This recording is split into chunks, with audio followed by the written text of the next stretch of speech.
আজকে খুবই মজাদার একটি ভর্তার রেসিপি নিয়ে আসলাম। তো এটা হলো আমাদের গ্রাম বাংলার ঐতিহ্যবাহী হেলেমসা শাকের ভর্তা। তো এটা কে কে চিনেন বা কে কে শাকটার সাথে পরিচিত অবশ্যই জানাবেন। এটা হলো গ্রাম বাংলায় আনাচে কানাচে হয়ে থাকে। তো ভর্তাটা কিন্তু অসম্ভব মজা। তো এটা যারা খাইছেন তারা বলতে পারবেন কতটা লোভনীয় এবং কতটা স্বাদ। আর এই ভর্তাটা বানাতে কী কী উপকরণ লাগছে অবশ্যই আপনাদের মাঝে আমি নিয়ে আসবো। তো দেখতে থাকুন।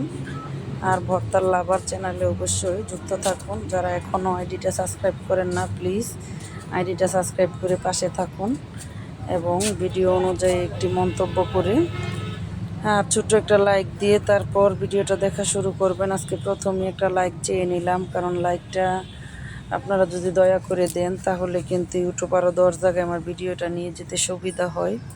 তো দেখেন কত আকর্ষণীয় হয়েছে, কত লোভনীয় হয়েছে আমার ভর্তাটা। তো এই ভর্তাটা বানানোর জন্য আমি কিন্তু বাড়ির আঙিনায় চলে গেলাম। তো বাড়ির আঙিনা থেকে আমি কিছু শাক উঠিয়ে নিতেছি।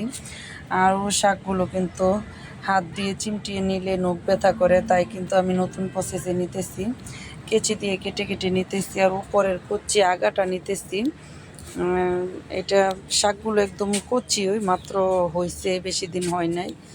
তো এগুলো বাতি টিকগুলো নিলে কিন্তু ভালো লাগবে না গুঁড়াগুলো, তাই কিন্তু আগার কচি শাকখানে আমি সুন্দর করে কেচি দিয়ে কেটে কেটে নিতেছি। তো এটা ভালো একটা টিপস, আপনারা চাইলে এটা ফলো করতে পারেন। দেখেন কত সুন্দর করে উঠিয়ে নিতেছি। আর শাকগুলো কিন্তু একদম পরিষ্কার, খুব সুন্দর জায়গা আমার বাড়ির সামনের আঙিনা থেকে উঠানো হয়েছে। তো ময়লা আবর্জনা কোনো কিছু এখানে নাই, সেজন্য ওরা উঠাইতাছি।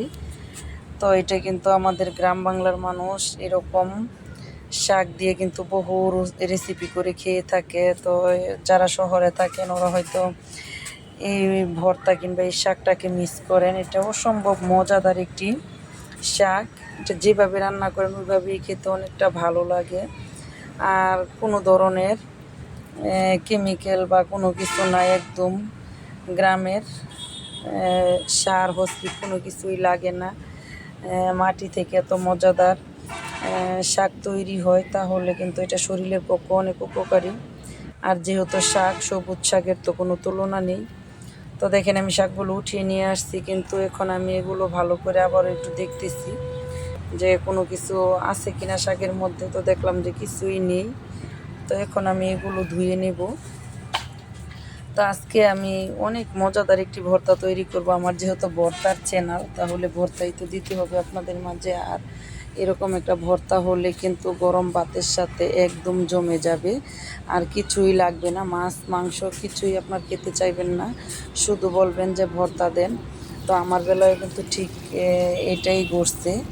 মাশাআল্লাহ, আজকে দুপুরবেলা আমি ভর্তাটা তৈরি করার পরে গরম ভাত রান্না করছি। তো এতটুক ভর্তা বানাইছি, দুইজনে কিন্তু দুপুরবেলা খেয়ে নিছি। আর অন্য 3 রকমের তরকারি ছিল, মাছ বোনা, লতি তরকারি, তো ওইসব কিছুই খাওয়া হয় নাই, শুধু ভর্তাটাই খাওয়া হয়েছে। মানে এই যে প্রতিদিন ভর্তা বানাইতেছি, এক এক দিন এক এক আইটেমের ভর্তা, তারপরও খেয়ে কিন্তু স্বাদ কমে না, স্বাদ আরও বাড়তে থাকে, আরও রুচি বাড়ে, যেন ভর্তা হলে আরও বেশি করে খেতে পারবো, এরকম একটা স্বাদ আসে। তো আপনাদের বেলায় কি হয় জানি না, কিন্তু আমি ভর্তার লাভার, ভর্তার জন্য আমি পাগল, আমার কাছে অনেক ভালো লাগে। তো এটা কিন্তু অনেক ঘরে থাকা সাধারণ উপকরণ দিয়ে হয়ে যায়, যেমন দেখেন মরিচ, পেঁয়াজ, রসুন, এগুলো দিয়ে আমি ভর্তাটা তৈরি করে নেব। শুধু সামান্য একটু টিপস জানলেই কিন্তু হয়ে যায়। তো আমি কিন্তু এখন চুলার মধ্যে শাকগুলো সিদ্ধ বসিয়ে দিব। তো চুলায় আগুন ধরিয়ে আমি এখন তাওয়া বসিয়ে দিয়েছি। আর এখন ধুয়ে রাখা শাকগুলো আমি একটি ছাঁকনিতে পানিগুলো ঝরিয়ে দিছি, কারণ পানি সহ দিলে বেশি পানি উঠলে শাকের কালারটা নষ্ট হয়ে যাবে। শাক কিন্তু বেশি সিদ্ধ করা লাগে না, তাই আমি কিন্তু পানি ছাড়া এটা হালকা জাল দিয়ে সামান্য নাড়াচাড়া করে সিদ্ধ করে নেব, যেন কালারটা ঠিক থাকে। শাকের কালার কিন্তু সবুজ থাকলে এই শাক দেখতেও ভালো লাগে, খেতেও ভালো লাগে। তাই কিন্তু আমি প্রসেসটা করে নিতেছি। তো অপর চুলায় কিন্তু আমি আরেকটা তাওয়া বসিয়ে আমি এখন তেল দিয়ে দিছি। তেলটা গরম হওয়ার পরে মরিচগুলো দিয়ে দিলাম।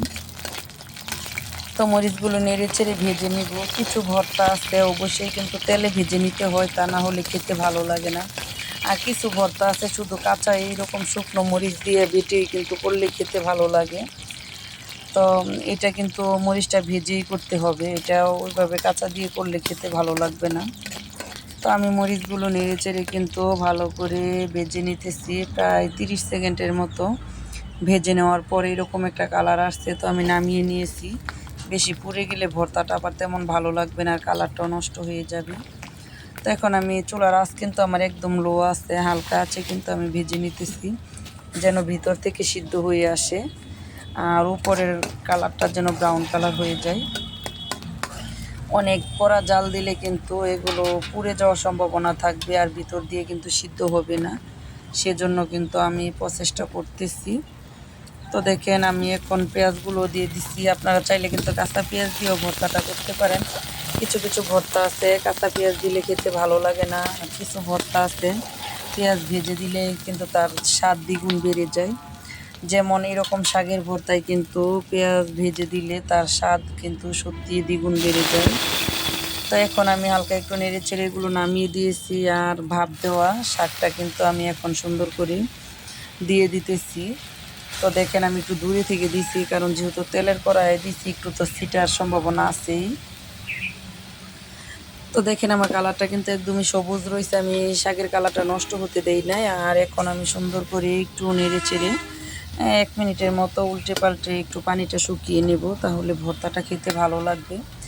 আর এই পর্যায়ে এসে আমি কিন্তু আর ডেকে দিব না, ডেকে দিলে কিন্তু শাকের কালারটা নষ্ট হওয়ার সম্ভাবনা থাকতে পারে, সেজন্য আর ডেকে দিব না। এরকম খোলা অবস্থায় হালকাই কিন্তু আমি করে দিব। তো দেখেন আমি শুধু 1 সেকেন্ডের মতো একটু দিয়ে আবারও কিন্তু একটু নেড়েচেড়ে মিশিয়ে দিয়েছি। মাশাল্লাহ শাকের কালারটা কিন্তু আমি নষ্ট হতে দেই নাই। অনেক শাক আছে কিন্তু মানে ওভার সিদ্ধ হয়ে গেলে ওইটার কিন্তু কালারটা ফ্যাকাশে হয়ে যায়, এরকম সবুজ তরতাজা কালারটা থাকে না। আসলে আমার বাসা কিন্তু মেন রাস্তার পাশে, আপনারা সবাই জানেন যারা আমার ভিডিও রেগুলার দেখেন। আমার ছোট্ট চ্যানেলে কিন্তু আমি তো চেষ্টা করলেও কিন্তু আমার বাইরের নয়েজ চলে আসে, যেহেতু মেন রোডের পাশে বাসা, গাড়ির শব্দ আসে, কিছু মনে করবেন না, একটু ইগনোর করবেন। আর এখানে দেখেন আমি মরিচের কালারটা কত সুন্দর রাখছি, মচমচে করে ভেজে নিয়েছি কিন্তু পুড়তে দেই নাই, তাই কিন্তু কালারটা সুন্দর রয়েছে। আমার শাকের ভর্তার কালারটা মাশাল্লাহ খুবই সুন্দর হবে, কারণ এই পর্যায়ে এসে আমি কিন্তু কোনো কিছুই পুড়তে দেই না। যেরকম পেঁয়াজ রসুনও হালকা কালার, মরিচটাও কিন্তু আমি হালকা কালার রেখেছি। তো আমি ভালো করে বেটে নিয়েছি, তারপর এখন রসুনগুলো দিয়ে দিলাম, রসুনগুলো বেটে তারপর আমি শাক দেব। তো শিলপাটায় বেটে ভর্তা কিন্তু অনেক ভালো লাগে, আপনারা চাইলে এই ভর্তাটা মিক্সিতে কিংবা বাটনাতেও করতে পারেন বা হাত টিপেও করা যায়, কিন্তু শিলপাটায় বাটার ভর্তা কিন্তু স্বাদ বেশি লাগে, এটা খেতে অনেকটা ভালো লাগে। আর দেখেন শাকের কালারটা মাশাল্লাহ আমার দেখেই তো অনেকটা লোভনীয় লাগছে। কে কে গরম গরম ভাত দিয়ে এরকম সবুজ কালার ভর্তা ঠিক রেখে খেতে চান, অবশ্যই আমার রেসিপিটা ফলো করেন, তাহলে কিন্তু আপনাদের ভর্তা বানানো নিয়ে আর কোনো টেনশনে পড়া লাগবে না, একদম কালারটা সঠিক রেখে কিন্তু ভর্তাটা বানিয়ে নিতে পারবেন। আর দেখেন এখন জাস্ট আমি এগুলো মিশিয়ে দেবো, আর জিভে কিন্তু জল এসে গেছে, যেহেতু এত সুন্দর একটা লোভনীয় ভর্তা হয়ে গেছে, দুপুরবেলা গরম ভাতের সাথে একদমই জমে যাবে। পেঁয়াজগুলো দিয়ে হালকা আলতো করে আমি একটু নেড়েচেড়ে মিশিয়ে নেব। পেঁয়াজ দেওয়ার পরে কিন্তু ফ্রেশ করে বাটলে ভর্তা খেতে ভালো লাগে না, ভর্তারও কিন্তু কিছু টিপস আছে, ওগুলো কিন্তু না জানলে আপনি সঠিক স্বাদটা পাবেন না। আমি যেরকম স্বাদটার কথা বলতেছি, আমার টিপসটা ফলো করে ভর্তাটা তৈরি করে দেখবেন, মাশাল্লাহ অমৃত লাগবে। আপনি নিজেই আবার দ্বিতীয়বার আমার ভিডিওতে কমেন্ট করবেন। তো মাশাল্লাহ এখন লবণ দিয়ে মাখিয়ে নেবার, এটাতে আমি সরিষার তেল ব্যবহার করব না, আপনারা চাইলে করতে পারেন, যেহেতু তেল দিয়ে সব কিছু ভেজে নিয়েছি তাই আর বাড়তি তেল দেওয়ার প্রয়োজন নেই। তো এখন শুধু জাস্ট পরিবেশন করা, দাঁড়ান আপনাদের আমি দেখাইতেছি কতটা সুন্দর হয়েছে, যে মাশাল্লাহ সত্যিই কিন্তু দারুণ হয়েছে আমার ভর্তাটা। আর আল্লাহ হাফেজ।